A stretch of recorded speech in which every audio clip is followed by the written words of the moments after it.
kita semua akrab dengan nama malaikat, seperti Mikhael sang panglima pasukan surgawi dan Gabriel sang pembawa kabar ilahi.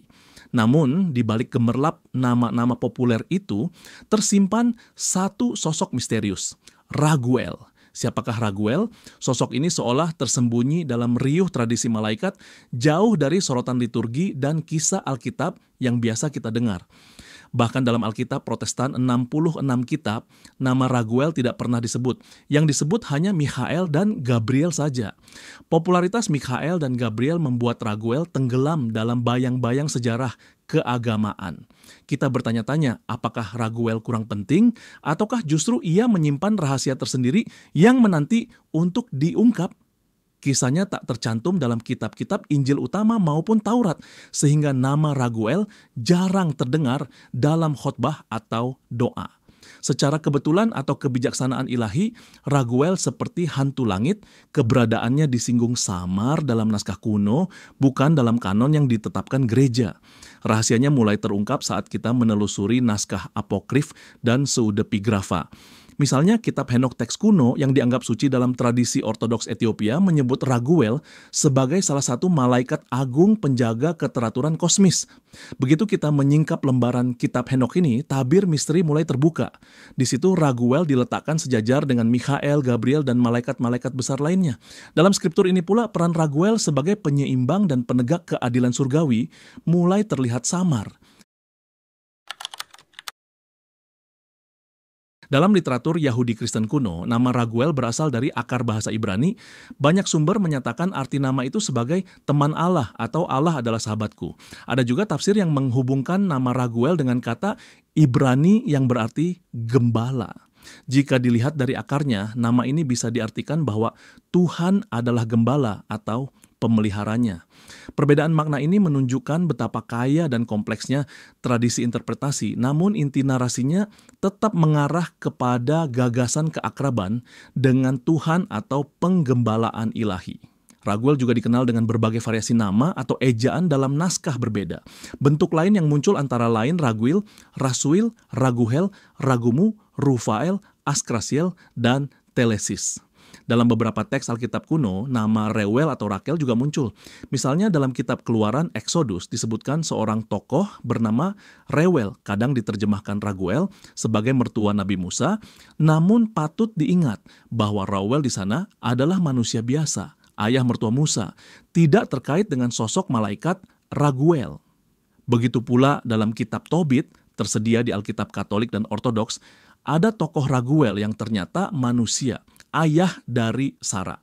Ini sering membingungkan pembaca sehingga penting dibedakan bahwa Reuel Raguel dalam Taurat atau Tobit adalah manusia, sedangkan Raguel malaikat adalah entitas surgawi yang hanya muncul di sumber-sumber non-kanonik. Keberadaan Raguel sebagai malaikat baru muncul secara tegas dalam literatur di luar kanon Alkitab. Kitab Henokh, meski ditolak sebagian besar umat Kristen dan Yahudi, tetapi dianggap kanonik oleh Gereja Ortodoks Ethiopia, mencatat nama Raguel dengan jelas. Di sana Raguel dimasukkan dalam daftar 7 malaikat agung yang memiliki tugas khusus di surga. Menurut Henokh, Raguel berada di antara Mikhael, Gabriel, Rafael, Uriel, Panuel, dan Sarakiel dengan tugas menjaga keteraturan dan menegakkan keadilan kosmis. Keberadaan Raguel di daftar ini menegaskan bahwa setidaknya dalam tradisi kuno ini, ia dianggap sejajar dengan para malaikat tertinggi. Sebagai malaikat keadilan surgawi, Raguel memiliki peran utama menjaga keseimbangan dan hukum Tuhan di alam semesta. Kitab Henokh secara eksplisit menyebutkan Raguel sebagai malaikat yang menegakkan hukuman kepada para benda cahaya, luminaris yang melanggar hukum ilahi. Dalam konteks kuno, luminaris ini dapat diartikan sebagai bintang-bintang atau makhluk roh surgawi yang memberontak. Dengan kata lain, Raguel bertugas membalaskan dosa dan membereskan kekacauan kosmis. Ibarat seorang syarif surgawi, Raguel juga menjaga para malaikat lain agar selalu patuh pada perintah ilahi. Ia mengawasi kerja malaikat-malaikat suci lainnya, memastikan mereka menunaikan tugas sesuai kehendak Tuhan. Apabila ada malaikat yang memberontak atau melenceng, Raguel lah yang menjatuhkan hukuman. Dalam penggambaran yang mirip dewa pengadil, Raguel sering dipandang sebagai penegak keadilan yang membinasakan roh-roh jahat dan membuang malaikat durhaka ke dalam neraka. Dengan demikian, tugasnya meliputi aspek pidana surgawi, menghukum, membinasakan kejahatan, dan memelihara ketertiban langit. Beberapa tradisi mengaitkan Raguel dengan aspek-aspek alam semesta secara fisik. Misalnya, Gereja Ortodoks Ethiopia mengajarkan bahwa Raguel ditugaskan mengatur sinar-sinar langit, matahari, bulan, dan bintang, serta memburu iblis. Dalam gambaran ini, Raguel seperti pengendali cahaya yang sekaligus menegakkan keadilan. Ia mengendalikan benda-benda terang untuk tujuan ilahi dan menegakkan hukuman kepada setan. Meskipun pandangan semacam ini tidak kita temukan dalam Alkitab kanonik, ia menambah lapisan mitos yang kaya. Malaikat Raguel tidak hanya pembawa keadilan moral, tetapi juga simbol harmoni kosmis yang mengikat alam raya. Kitab Henokh adalah sumber utama yang memuat kisah Raguel. Di sana, Raguel dicantumkan sebagai salah satu dari 7 malaikat agung yang mengawasi alam semesta. Dalam daftar Henokh, Raguel berada di urutan keempat dari 7 dan digambarkan sebagai sosok yang menetapkan pembalasan atas dunia para benda cahaya. Kata-kata ini menegaskan perannya menegakkan keadilan ilahi terhadap para makhluk yang melanggar hukum Tuhan. Henokh menyebut juga nama malaikat lain seperti Uriel, Rafael, Mikael, Sarakael, Gabriel, dan Remiel, menandakan bahwa Raguel setara dengan para pemimpin surgawi tersebut. Selain dalam satu Henokh, tradisi Yahudi Kristen kuno menyebut Raguel dalam teks-teks lain yang sulit ditemukan di Alkitab resmi. Misalnya, 2 Henokh diterbitkan sebagai bagian apokrif Yohanes menceritakan bahwa Raguel bersama Sariel bertugas mengawal Patriark Henokh ketika ia diangkat ke surga sebagai manusia. Kisah ini menggambarkan Raguel sebagai pendamping setia Henokh, menuntun dan menjaga Henokh dalam perjalanannya ke alam tak kasat mata. Walau 2 Henokh bukan bagian kanon manapun, cerita ini memantapkan citra Raguel sebagai pelindung umat manusia yang khusus diangkat ke surga, setara dengan kisah Mikael yang dikenal sebagai penjaga.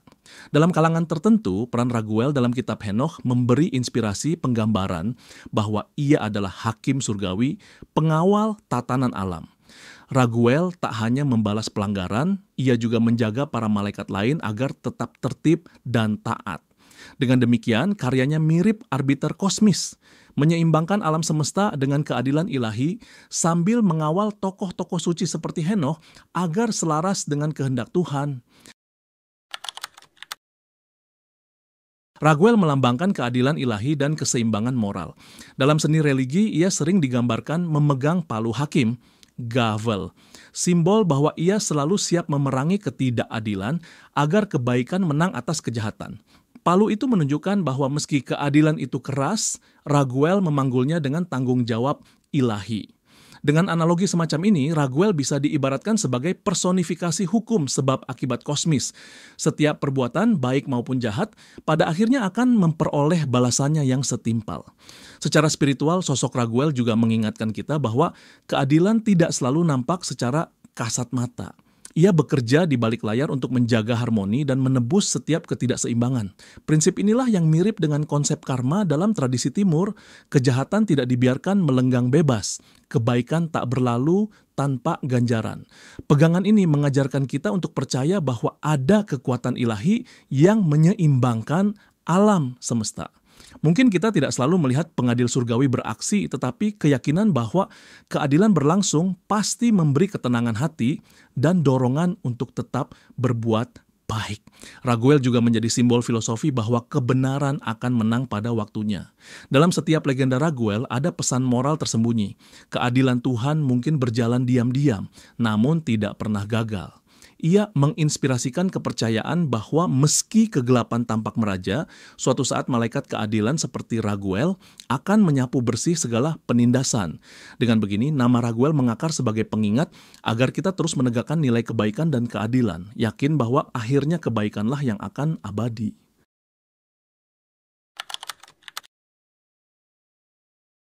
Tradisi-tradisi Yahudi dan Kristen arus utama umumnya tidak mengenal Raguel dalam kanon suci. Seperti telah disebutkan, sebagian besar umat Kristen Protestan dan Katolik Barat tidak menemukan namanya dalam Alkitab 66 kitab mereka. Oleh karena itu, secara resmi Raguel tidak diajarkan atau diperingati dalam liturgi kebanyakan gereja arus utama. Berbeda dengan Mikhael dan Gabriel yang jelas perannya dalam kitab Daniel atau Injil Lukas, Raguel hanya muncul dalam teks ekstra kanonik sehingga dianggap sebagai bagian tradisi pinggiran. Namun dalam beberapa tradisi timur, Raguel diakui keberadaannya. Gereja Ortodoks Oriental seperti Gereja Ortodoks Ethiopia misalnya, menganggap kitab Henokh sebagai wahyu dan merayakan 7 malaikat agung termasuk Raguel. Di Ethiopia, Raguel bahkan disebutkan memiliki pesta liturgis pada tanggal tertentu, Meskerem 1. Ajaran Ortodoks Ethiopia bahkan melukiskan Raguel sebagai malaikat yang menjaga cahaya matahari, bulan, dan bintang, menegaskan keterkaitan antara tata alam dan keadilannya. Tradisi Katolik Timur, seperti Gereja Melkit, juga kadang mengenal Raguel karena pengaruh Henokh. Meski dalam Gereja Katolik Roma Barat, ia hampir tidak dikenal secara resmi. Di sisi Yahudi, kitab Henokh pernah populer di kalangan Yahudi Yudea pra-Kristen, seperti yang ditunjukkan oleh Gulungan Laut Mati. Namun umat Yahudi setelah itu tidak mengkanoniskan Henokh, sehingga nama Raguel tidak masuk dalam tanah Alkitab Ibrani. Meskipun rabi di kabalah tradisi tertentu menyinggung banyak malaikat, Raguel tidak menonjol dalam teks-teks tradisional Judaism. Jadi secara umum bagi kebanyakan orang Yahudi modern, Raguel tetaplah figur dari legenda kuno, bukan tokoh sentral dari agama mereka. Inti dari ketidakpopuleran Raguel adalah status literatur dan otoritas agama. Raguel hanya disebut dalam kitab Henokh dan sumber lain di luar Alkitab kanonik, sehingga banyak tradisi mempertimbangkan kisahnya sebagai tambahan historis atau mitos, bukan wahyu suci. Konsili-konsili gereja awal dan komunitas Yahudi kuno tidak memasukkan Henokh dalam kanon suci mereka, sehingga cerita Raguel tidak mendapatkan tanda cap resmi. Alhasil para teolog dan pemuka agama umumnya hanya mengutamakan teks kanonik. Raguel yang hanya tercatat di luar kitab itu pun luput dari pengajaran dan ibadah liturgis. Secara teologis, banyak aliran Kristen Protestan modern menganggap tulisan-tulisan apokrif, termasuk Henokh, sebagai sejarah menarik namun bukan sumber ajaran. Mereka percaya bahwa hanya kitab-kitab resmi yang diilhamkan yang patut diandalkan. Karena nama Raguel tidak ada di dalam Pentateuch, Nabi, Injil, atau surat-surat resmi, ia dianggap tidak memiliki otoritas doktrinal.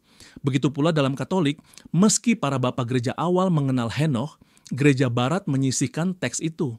Akibatnya, rangkuman ajar Raguel tetap terbatas pada tradisi intertestamental, tidak masuk ke ajaran pokok agama. Secara keseluruhan, Raguel jarang dibahas karena ia melekat pada ranah tradisi non-kanonik. Jika satu nama malaikat sering muncul dalam doa atau lagu rohani, misalnya Gabriel di khotbah Natal atau Mikhael dalam doa perlindungan, Raguel justru hanya muncul dalam diskusi akademis atau teks-teks kuno. Hal ini membuat pengetahuan tentang Raguel tetap langka di kalangan jemaat umum. Hanya mereka yang mendalami literatur kuno atau tradisi ortodoks tertentu yang mengenalnya, sehingga figur Raguel tetap menjadi rahasia tersimpan bagi banyak orang percaya. Mengakhiri perjalanan menelisik Raguel, kita dapat merenungkan makna mendalam dari kisah sang malaikat keadilan ini. Meskipun namanya jarang terdengar, pengaruh gagasan keadilannya sangat nyata. Raguel mengajarkan kita bahwa keseimbangan moral dan kebenaran ilahi sedang diusahakan bahkan jika kita tak melihatnya. Ia menjadi simbol bahwa alam semesta tidak dibiarkan kacau, entah melalui aturan alam atau campur tangan surgawi, ada jaminan bahwa apa yang adil akan ditegakkan. Bagi pendengar atau pembaca, kisah Raguel menjadi pengingat bahwa keadilan bisa bekerja diam-diam. Layaknya gravitasi yang tak kita lihat namun menopang jagat raya, kehadiran keadilan ilahi, perwujudan lewat Raguel, memastikan gelombang kehidupan berbalik pada tatanan seimbang. Kadang kita merasa bahwa kejahatan terus menang, namun menurut kisah Raguel, ada kekuatan yang menyeimbangkan timbangan, memberikan ganjaran atau hukuman sesuai perbuatan. Demikianlah, meski Raguel bukan tokoh yang sering dibicarakan, pesan filosofisnya meninggi. Keadilan senantiasa melindungi dan merestorasi kebaikan. Kita dapat merenung bahwa tak perlu sorak-sorai untuk mengesankan. Keadilan ilahi bekerja lembut namun pasti, seperti Raguel yang bekerja tanpa pemantau manusia. Dari kisahnya kita belajar, teruslah berbuat benar sebab pada akhirnya kebenaran dan keadilan akan menemukan jalannya.